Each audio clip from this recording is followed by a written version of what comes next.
Hello friends, welcome back to our channel. మన channel మంచి మార్గం 2.5 ఏళ్లుగా మీ అందరినీ రియల్ ఎస్టేట్లో జరగబోయే స్కామ్స్ గురించి చెప్పి మిమ్మల్ని అందరినీ అలరింపజేస్తుంది, అవేర్నెస్ తెప్పిస్తుంది. మిమ్మల్ని మ్యాక్సిమం ఈ స్కామ్స్ నుంచి కాపాడే ప్రయత్నం మన ఛానల్ మంచి మార్గం వేలాది వీడియోస్ వేసి ప్రజల్లో చైతన్యం కలిగించింది. కొన్ని ఛానళ్ళు బిల్డర్ల దగ్గర డబ్బులు వసూలు చేయడానికో లేదా పొలిటికల్ పార్టీలకు ఫ్రంట్ ఎండ్గా అంటే వసూలు చేయడానికి ఫ్రంట్ ఎండ్గా పనికొస్తున్నాయి తప్ప ప్రజల్ని అడ్వాన్స్గా ఆదుకునే ఛానల్ ఒక్కటి కూడా లేదు.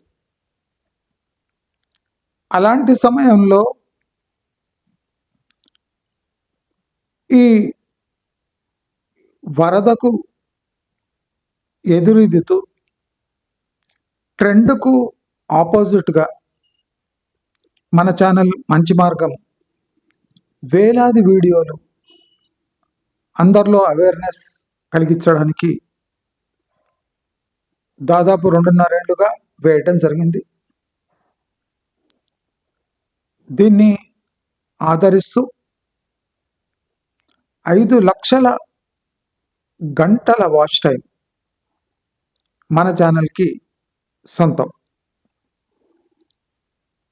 మంచి మార్గానికి తోడుగా మన ట్రైమై టీవీ కూడా ఇప్పుడు రియల్ ఎస్టేట్లో జరిగే మోసాలు, లేటెస్ట్ ట్రెండ్స్,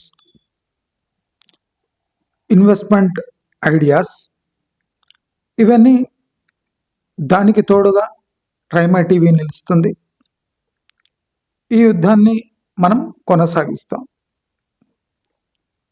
ఇప్పుడు మనం చూస్తే హైదరాబాదులో ఎక్కడ చూసినా రియల్ ఎస్టేట్ స్కామ్స్. దీన్ని స్కామ్ అనే కన్నా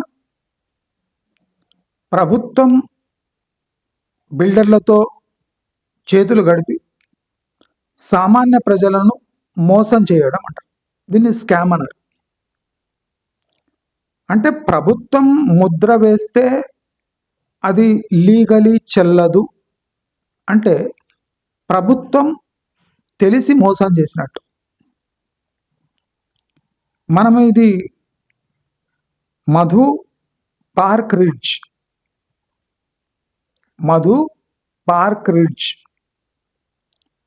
ఇప్పుడు ఫేమస్ అయిపోయింది. ఎందుకు అయిపోయిందంటే ఈ గాంధీ విగ్రహం స్థాపించడానికి ఆ టోటల్ కాలనీ మొత్తం అంటే ఆ అపార్ట్మెంట్ కాంప్లెక్స్ మొత్తం ఇల్లీగల్గా డిక్లేర్ చేసి వాళ్లకు నోటీసులు ఇచ్చి అక్కడున్న వందలాది ఫ్లాట్స్ని కూలగొట్టి అక్కడ గాంధీ విగ్రహం ఏర్పాటు చేసే అన్ని సన్నాహాలు ప్రభుత్వం చేస్తుంది.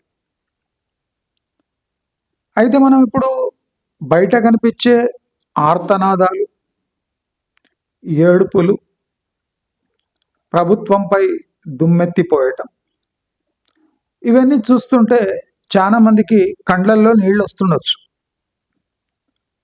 కానీ మీరు గమనిస్తే మనం మంచి మార్గంలో ఇలాంటి ప్రాజెక్ట్స్ దగ్గర నుంచి దూరం ఉండాలి. రెరా చిత్తు కాగితము, హెచ్ఎండిఏ మోస్ట్ కరప్ట్ డిపార్ట్మెంట్, మున్సిపాలిటీలు అయితే చెప్పనక్కర్లేదు అని క్లియర్గా చెప్పాం. అయితే ప్రజలు గవర్నమెంట్ని నమ్మకపోతే ఇంకేం నమ్మాలి? ఇప్పుడు పరిస్థితులు ఎట్లొచ్చినాయంటే ఒక ప్రైవేట్ ప్రాపర్టీ కొంటుంటే దాన్ని ప్రైవేట్ ఇన్వెస్టిగేషన్ ఏజెన్సీస్ నుంచి ఒక అంటే ప్రైవేట్ ఇన్వెస్టిగేషన్ చేపించాలి విత్ ప్రాపర్ ప్రూఫ్స్. అది ఎలా చేపించాలి అంటే interested people, group of people ఖర్చు అనుకోకుండా మీరు కోట్లు ఫ్లాట్లకు పెట్టే ముందు ఒక ప్రైవేట్ ఇన్వెస్టిగేటర్తో డాక్యుమెంట్స్ చెక్ చేపించడం, దాని లొకేషన్ చెక్ చేపించడం, లీగాలిటీ చెక్ చేపించడం, అప్రూవల్ యొక్క లీగాలిటీ కూడా చెక్ చేయాలి. అంటే ఏ ప్రెషర్ వల్ల రెరా కానీ హెచ్ఎండిఏ కానీ మున్సిపాలిటీ కానీ దీని అప్రూవల్ ఇచ్చినాయి. ఇంకోటి ఏం కనుక్కోవాలంటే who is the original promoter and who is the financer of this project. రెండు చాలా ఇంపార్టెంట్. ఒక నార్మల్ బిల్డర్కి ఒక పొలిటీషియన్ బ్యాకప్ ఉంటే అది ప్రమాదకరమైన కాంబినేషన్. డబ్బు బిల్డర్ది, అప్రూవల్స్ పొలిటీషియన్ ఇప్పిస్తే ఇద్దరు కమిషన్కి కకృతిపడి ఈ సిటిజన్స్ని ముంచడం జరుగుతుంది. కాబట్టి ఒక ప్రైవేట్ ఇన్వెస్టిగేషన్ ఏజెన్సీ అది డాక్యుమెంట్స్ పరంగా, ఓనర్షిప్ పరంగా, అప్రూవల్స్ పరంగా థరో ఇన్వెస్టిగేషన్ చేసి ఒక రిపోర్ట్ తర్వాతనే ఇప్పుడు ఒక ఫ్లాట్ లేదా ఒక విల్లా లేదా ఒక గేటెడ్ కమ్యూనిటీలో మీరు ఇన్వెస్ట్ చేయాలి. Link documents does not ensure that under present legal guidelines that land is legal. For example, ఒక 40 ఏళ్ల క్రితం ఇప్పుడున్న ఈ park ridge, Madhu park ridge అనే ల్యాండ్ అక్కడ అంత గడ్డేసేవారు. అది బహుశా పట్టా ల్యాండ్ కూడా కావచ్చు. ఒక ల్యాండ్లో గడ్డి పండిస్తుంటే, పశువులకు మేత పండిస్తుంటే, whether it is FTL or buffer zone or any other అంటే లీగలీ ఫార్బిడెన్ జోన్ అయినా గడ్డి పండించడానికి ఏ ప్రాబ్లము, ఏ ఆబ్జెక్షన్ ఉండదు. అంటే తోట పెట్టుకోవడానికి ఏ ఆబ్జెక్షన్ ఉండదు until there is some permanent structure built on that place. So 40 years క్రితం this can be considered as a patta land. But ఇప్పుడు 40 years తర్వాత బీఆర్ఎస్ హయాం వచ్చినాక ఇలాంటి ల్యాండ్స్లో పెద్ద పెద్ద కాంప్లెక్స్లు కట్టడానికి పర్మిషన్ ఇచ్చారు. ఇక్కడ ప్రాబ్లం ఎక్కడ వస్తుందంటే ఇది బఫర్ జోన్. 40 ఏళ్ల క్రితం కూడా బఫర్ జోనే, ఇది ఇప్పుడు కూడా బఫర్ జోనే. సో బఫర్ జోన్లో ఒక నది లోపల అంటే ఇన్సైడ్ ద రివర్ అంటే డేంజర్ జోన్. ఇది బఫర్ జోన్ అంటే danger zone. FTL buffer zone. ఈ బఫర్ జోన్ అన్ఈవన్గా ఉంది. అంటే స్టార్టింగ్ టు ఎండ్ మూసి ఈక్వల్గా లేదు, గుంతలు గుంతలుగా హెచ్చు తగులుతూ ఉంది. సో బఫర్ జోన్ యొక్క డేంజర్ అనేది ప్రతి ఒక్క పాయింట్ పై డిఫరెంట్గా ఉంది.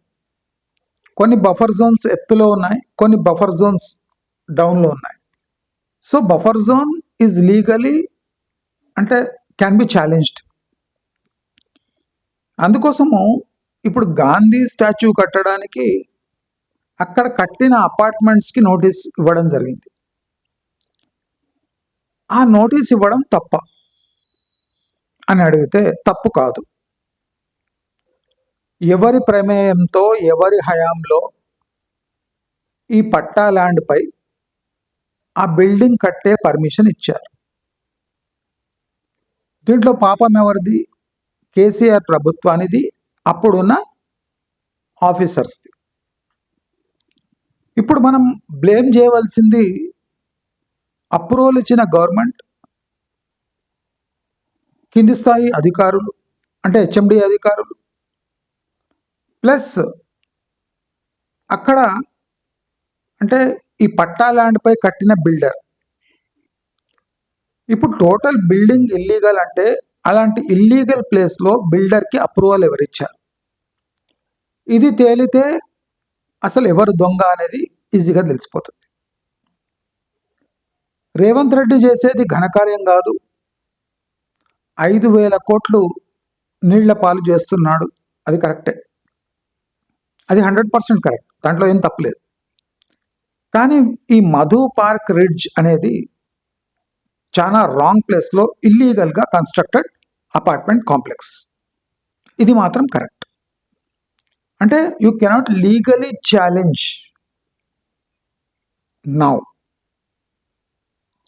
అంటే మనం కొనేటప్పుడే లేదా కొన్నాక ఇమ్మీడియట్గా లీగలీ ఛాలెంజ్ చేస్తుంటే, ఇప్పుడు ఎవరు ఓనర్స్ ఉన్నారు కదా, ఫ్లాట్ ఓనర్స్, వాళ్లకు రియంబర్స్మెంట్ దొరికేదేమో. కానీ వాళ్ళ ఇంచక్క ఆ బఫర్ జోన్లో కట్టిన బిల్డింగ్లో ఏండ్లకు ఏండ్లు ఉంటూ ఆ బిల్డర్స్కి థ్యాంక్స్ చెప్పుకుంటూ ఇన్నేండ్లు ఉన్నాక సడన్గా ఇప్పుడు ఆ ల్యాండ్ ఇల్లీగల్ అని గవర్నమెంట్ చెప్పడంలో తప్పు లేదు, వాళ్ళ బిల్డింగ్ కూల్చడంలో కూడా తప్పు లేదు. ప్రభుత్వం ఆ బిల్డింగ్ని అన్సేఫ్ అని డిక్లేర్ చేసి కూల్చే అవకాశం ఉంది, వాళ్ళకి లీగల్ రైట్స్ కూడా ఉన్నాయి. బికాజ్ బఫర్ జోన్లో మీ బిల్డింగ్ని అంటే ఇల్లీగలే కాకుండా డేంజరస్, నాన్ లివబుల్ అని డిక్లేర్ చేసి, ఎంక్రోచ్డ్ ప్రాపర్టీ అని డిక్లేర్ చేసి దాన్ని కూల్చే అన్ని హక్కులు ప్రభుత్వానికి ఉన్నాయి. సో ఎవరు కంట్లో తడి పెట్టుకునే అవసరం ఏమాత్రం లేదు. ఇక్కడ తప్పులు ఫస్ట్ ప్రభుత్వంది, second government officials, third builder, fourth ఆ ఫ్లాట్ కొన్న వాళ్ళది కూడా. ప్రభుత్వం అప్రూవల్ ఇచ్చింది సరే, డబ్బు మాత్రం మీది కదా. మరి మీ డబ్బు ఇన్వెస్ట్ చేసేటప్పుడు మీకు తెలుసు మూసి పక్కనే ఇది ఉంది అని. మరి మూసి పక్కన ఎలా ఉంది? ఆ ఇన్సైడ్ మూసి, అది మామూలు మూసి పక్కన ఉన్నది కాదు, అది లోపల ఉంది, మూసి లోపల. మరి హ్యాపీగా ఆ ఫ్లాట్స్ ఎందుకు కొన్నారు? ఏ లీగల్ స్క్రూటినీ లేకుండా ఎందుకు కొన్నారు అనేదే ఒక చిన్న ప్రశ్న. దాని దగ్గర ఎవ్వరికి అంటే లీగలీ ఎవ్వరు నిలబడే అవకాశమే లేదు, unless Revanth Reddy withdraws his plan to set up Gandhi statue in that area. అంటే రేవంత్ రెడ్డి ఆ ప్లాన్ని స్క్రాప్ చేసుకుంటే అది బిల్డింగ్స్ ఉండొచ్చు, కానీ లీగలీ ఛాలెంజ్ చేసి ఆ బిల్డింగ్ని వాళ్ళు ఇంకా ఉంచలేరు. ఇప్పుడు అరెస్ట్ చేస్తే బిల్డర్ని చేయాలి, లేదా అప్రూవింగ్ గవర్నమెంట్ ఎంప్లాయీస్ చేయాలి. మనము ఫ్లాట్ ఓనర్స్ని అరెస్ట్ చేయలేము, అంటే వాళ్ళను వాళ్ళ మానాన వాళ్ళను విడిచిపెట్టే అవకాశం ఉంది. బ్యాంక్ ఈ ప్రాజెక్ట్కి అప్రూవల్ ఇచ్చింది, లోన్స్ తీసుకున్నారు, అంటే బ్యాంక్ ఎట్లా ఇచ్చింది అంటే that is also a big question. Bank buffer జోన్లో ఉన్న ల్యాండ్లో కట్టిన బిల్డింగ్కి లోన్స్ ఎలా ఇచ్చింది? ఇక్కడ బ్యాంక్స్ బిల్డర్తో కుమ్మక్కైనట్టు క్లియర్గా తెలుస్తుంది. సో బ్యాంక్ పై కూడా మనం అంటే బ్యాంక్ ఇంటర్నల్ ఇన్వెస్టిగేషన్లో లీగల్ యాక్షన్ తీసుకోవచ్చు. అంటే అంటే పబ్లిక్ సొమ్మును లోన్స్ రూపంలో మిస్యూజ్ చేసినందుకు బ్యాంక్ పై కూడా చర్యలు తీసుకోవచ్చు. మన ఛానల్ మీ అందరికీ చెప్తూనే ఉంది, హైదరాబాద్ చుట్టుముట్టు 70% ఇటువంటి పెద్ద ప్రాజెక్ట్స్ అన్నీ ఎంక్రోచ్మెంట్స్ లేదా మన పట్టా ల్యాండ్ కాకుండా ఈ గవర్నమెంట్ అలోకేటెడ్ ల్యాండ్స్, భూదాన్ మూమెంట్లో ఇచ్చిన ల్యాండ్స్, ఆర్మీ వాళ్ళకి ఇచ్చిన ల్యాండ్స్, అది బడుగు బలహీన వాళ్ళకు అప్రూవ్ చేసిన ల్యాండ్స్, ఇవన్నీ అంటే లావణి పట్ట ఇట్లాంటి ల్యాండ్స్, ఇలాంటి ల్యాండ్స్పై గురివేసి ఎఫ్టిఎల్ బఫర్ జోన్ లేక్ చుట్టూ ఉన్న చీప్ ల్యాండ్స్ దానిపై కట్టారు.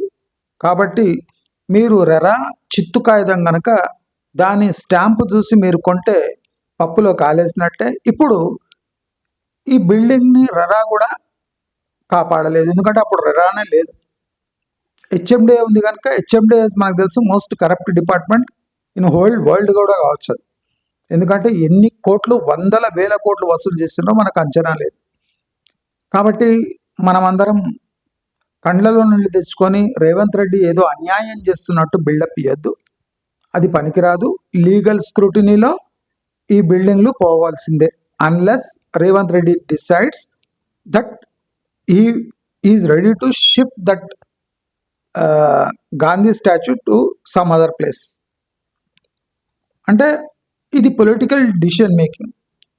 ఇప్పుడు బ్లేమ్ ఎవరిని చేయొచ్చు అంటే కేసీఆర్ని చేయొచ్చు, ఎందుకంటే డబ్బుల కోసం అడ్డగోల్ ప్లేసెస్లో అప్రూవల్ ఇచ్చింది KCR. So KCR is 100% responsible for this mess.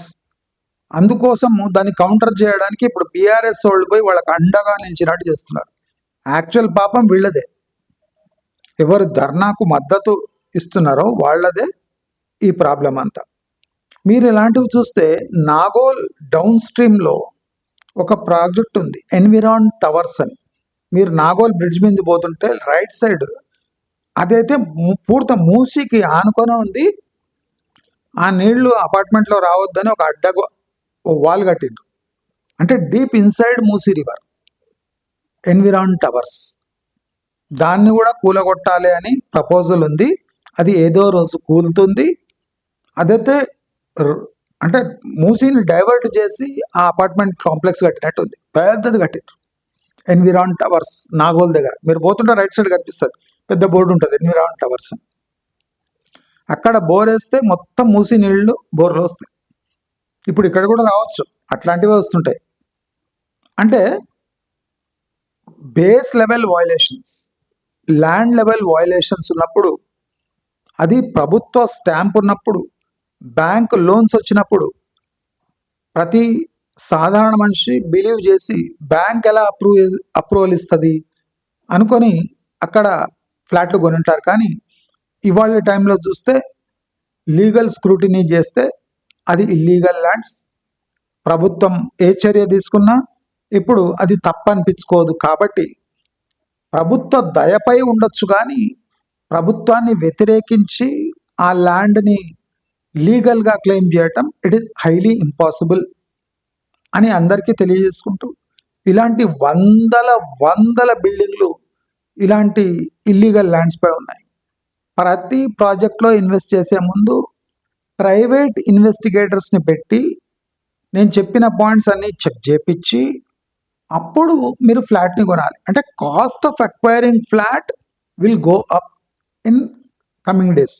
ఎందుకంటే మీరు ఇది అంటుకుంటున్నారు, 30-40 స్టోరీ బిల్డింగ్స్ కట్టిన ప్రాజెక్ట్స్, ఈవెన్ ప్రెస్టీజ్ రాజేంద్ర నగర్లో కొట్టే ప్రెస్టీజ్ ప్రాజెక్ట్ కూడా అది ఎంక్రోచ్ చేసే కట్టింది. దాంట్లో at least 10% of project is in risk. మీరు గమనించాలి, అంత ఆషామాషి కాదు. మన ఛానల్ ఉట్టిగానే చెప్పాలి, పూర్తి నేనైతే 100 వీడియోలు వేసిన ఈ ల్యాండ్ ఎంక్రోచ్మెంట్స్, ఈ ఇల్లీగల్ కన్స్ట్రక్షన్స్. నేను ప్రాజెక్ట్ రివ్యూ చేసేటప్పుడు కూడా ఈ లేక్ సైడ్ ప్రాపర్టీస్ ఎందుకు తీసుకున్నారంటే ఈ ఎఫ్టిఎల్ బఫర్ జోన్లో వచ్చే పట్టా ల్యాండ్స్ చీప్గా అమ్మేస్తారు. Because one or other day ఈ బఫర్ జోన్లో కన్స్ట్రక్షన్ ఉండొద్దు. You can use it as farm land but not as a commercial land. అంటే ఇక్కడ బిల్డింగ్స్ కానివ్వండి, పెద్ద షెడ్స్ కానివ్వండి, ఇలాంటివి పర్మనెంట్ స్ట్రక్చర్స్ లేదా టెంపరీ కూడా హెవీ స్ట్రక్చర్స్ ఉండకూడదు. ఇది నిబంధన. ఇప్పుడు మనం మొయినాబాదు అక్కడిక్కడ మన 111 జియో ఏరియాస్లో అక్కడిక్కడ చూస్తుంటాం మనం ఫార్మ్ హౌసెస్ ఎక్కడంటే అక్కడ కట్టేసి వితౌట్ పర్మిషన్ కట్టేసి అక్కడ కూడా డెమోలిషన్స్ జరిగినాయి. ఎందుకు జరిగినాయి అంటే ప్రతి రూల్ని, అంటే ఫామ్ ల్యాండ్ కదా అని అతిక్రమిస్తే ఎవడైనా కంప్లైంట్ చేస్తే అది పోవాల్సిందే. కాబట్టి లీగల్ ఫ్రేమ్వర్క్లో మనం ప్రాపర్టీ బై చేయాలి అంటే ప్రాపర్ ప్రైవేట్ ఇన్వెస్టిగేటర్స్ని పెట్టుకొని ఈ రెరా లాంటి చిత్తు కాయిదాలు, హెచ్ఎండిఏ అప్రూవల్ లాంటి చిత్తు కాయిదాలు, మున్సిపల్ పర్మిషన్స్ లాంటి పరమ చిత్తు కాయిదాలను ఎవ్వరూ బిలీవ్ చేయవలసిన అవసరం లేదు. పాపులర్ బిల్డర్స్ కూడా ఎంక్రోచ్మెంట్ చేశారు. ఎఫ్టిఎల్ బఫర్ జోన్స్లో పెద్ద పెద్ద గేటెడ్ కమ్యూనిటీస్ కట్టారు. వాళ్ళ బ్రతుకు కూడా ఈ మధు పార్క్ రిడ్జ్ లాగే రేపు పొలిటికల్ ఎన్వైర్న్మెంట్ చేంజ్ అయ్యిందంటే డెఫినెట్లీ ఈ ప్రైవేట్ ప్రాజెక్ట్స్ అంతా రిస్క్లో ఉంటాయి. కాబట్టి proper legal scrutiny through private parties తీసుకొని ప్రతి ఒక్క అంశాన్ని క్లారిఫికేషన్ తీసుకొని, లేదా లీగల్ ఛాలెంజెస్ ఉంటే అవి ఎప్పుడు క్లియర్ అవుతాయని టోటల్ డాక్యుమెంటేషన్ తర్వాతనే యూ షుడ్ ఇన్వెస్ట్. అంతేగాని మనకు ప్రీ లాంచ్లో ఇస్తున్నాడు, చీప్లో ఇస్తున్నాడు అని స్టూడియో ఫ్లాట్స్ చూసి దాని అందం చూసి తీసుకుంటే ఈ మధు పార్క్ రిడ్జ్ బతికేమైందో అలాంటి వేలాది కేసులు రాబోయే రోజుల్లో రాబోతున్నాయి. నేను క్లియర్గా చెప్తున్నా, Hyderabad real estate is in dire danger. Illegal ల్యాండ్స్పై కట్టడం, నేషనల్ బిల్డింగ్ స్టాంప్స్ అంతా వైలేట్ చేయడం, పొలిటికల్ ప్యాట్రనేజ్తో ప్రాజెక్ట్స్ అప్రూవల్ పొందడం, అదే కాకుండా ఇప్పుడు వెస్ట్ హైదరాబాద్లో నీళ్ల కొరత. ఇప్పుడు V6 ఛానల్ అనేది Congress party front end channel. నేను కోఆర్డినేషన్ ఎక్కడుంది చెప్తా. ఈనాడు, ఆంధ్రజ్యోతి, V6 ఛానల్, ఇంకోటి మన తొలి వెలుగు. అంటే ఇవన్నీ ప్రో కాంగ్రెస్, అంటే వీళ్ళ మౌత్ పీస్ లాగా మారిపోయినాయి. అంటే అంతా కోఆర్డినేషన్తో పనిచేస్తారు. ఇప్పుడు ఎవరి మీదైనా దుమ్మేయాలి లేదా మున్సిపాలిటీ తప్పు కాదు అని చెప్పాలి అంటే V6 ఛానల్లో, ఈనాడు పేపర్లో కోఆర్డినేటెడ్ ఎఫర్ట్ అన్నట్టు. అంటే రేపు గవర్నమెంట్ని సమ్మర్ వస్తుంది కనుక వెస్ట్ హైదరాబాద్లో నీళ్ల కొరత ఏర్పడితే అది ప్రభుత్వంపై రావద్దు అంటే సమ్మర్ కన్నా ముందే ఇక్కడ నీళ్లు లేవు, ట్యాంకర్స్ తెప్పిస్తున్నారు. ప్రతి ఒక్క ఫ్లాట్కి 4,000 రూపీస్ ఉట్టి నీళ్ళకి ఖర్చు అవుతుంది సమ్మర్లో. మనము మెయింటెనెన్స్, స్విమ్మింగ్ పూల్స్ ఇవి డిస్కస్ చేస్తాం. ఎస్టీపీలు, water scarcity, cost of water, maintenance, impact during the summer, ఏసీలు ఎంత హై పోతే అంత హీట్ ఎక్కువ ఉంటుంది, అంత ఏసీలు ఎక్కువ పనిచేయాలి, అంత ఎలక్ట్రిసిటీ గుంజుతుంది. ఇది ఎవరైనా డిస్కస్ చేసిండ్రా? ఓన్లీ మన ఛానల్ మాత్రమే డిస్కస్ చేసింది. మీకు ఇంకా క్లారిఫికేషన్ కావాలంటే మా వందలాది వీడియోలు, దీనికన్నా తాత వీడియోలు మన మంచి మార్గం ఛానల్లో లోడ్ చేసి పెట్టాము. మీరందరూ వెళ్ళి అక్కడ మీరు క్లియర్గా, అంటే రియల్ ఎస్టేట్లో ఏం జరగబోతుంది అనేది 3 ఏళ్ల క్రితమే కుండ బద్దలు కొట్టినట్టు ముఖం మీద చెప్తే నాపై నవ్వినప్పుడు. అసలు హై రైజ్ అంటే తెలుసా, అప్రూవల్ లేకుండానే 30 అంతస్తులు కడతారా అని. ఇప్పుడు 70% హై రైజెస్ ఎంక్రోచ్ ల్యాండ్స్, పట్టా భూములు కాకుండా, అంటే గవర్నమెంట్ ల్యాండ్స్, లావణి పట్టా భూములు, అంటే బడుగు బలహీన వర్గాలకు గవర్నమెంట్ ఇచ్చిన భూములు, బఫర్స్, దీని FTL buffer zones, national building norms violations, ఇవన్నీ. అంటే ఒక్క బిల్డింగ్ కట్టినంటే దాంట్లో ఇన్ని వైలేషన్స్ ఉన్నాయి. Illegal approvals, quality of construction 3rd class. అంటే ప్రాక్టికలీ 420 కేసెస్ వేయచ్చు వీళ్ళ మీద. అలాంటి వైలేషన్స్ చేశారు. అలాంటి వందలాది వీడియోస్ మనం లోడ్ చేస్తాం. దయచేసి మీకు ఇంట్రెస్ట్ ఉంటే మీరు మన ఛానల్కి పోయి అక్కడ చూడొచ్చు. మనం ఎంత ఎఫర్ట్ పెట్టామో, ఇప్పుడు జరిగే విషయాలు మనం 2.5 ఏళ్ల ముందే ఎలా బయట పెట్టామో అందరికీ స్పష్టమవుతుంది. కాబట్టి ప్రతి ఒక్కటి ఇప్పటి నుంచైనా, ఎవరైనా ఒక ఫ్లాట్ కొంటున్నారు, ఒక అపార్ట్మెంట్ కాంప్లెక్స్లో ఫ్లాట్ కొంటున్నారు, ఒక గేటెడ్ కమ్యూనిటీలో విల్లా కొంటున్నా కూడా ప్రాపర్ చెక్ లిస్ట్ పెట్టుకొని లీగల్ అండ్ ప్రైవేట్ పార్టీస్తో స్క్రూటినీ చేపించి డాక్యుమెంట్స్ తెప్పించుకొని లీగల్ కేసెస్పై క్లారిటీ తెచ్చుకొని మాత్రమే మీరు ఇన్వెస్ట్ చేయాలి అని అందరినీ కోరుకుంటూ, ఇలాంటి వీడియోస్ ఎన్నో మంచి వీడియోస్ నేను లోడ్ చేయబోతున్నాను. మీరంతా చూసి వీక్షించి జాగ్రత్తగా ఉంటారని అందరినీ కోరుకుంటూ నమస్కారం.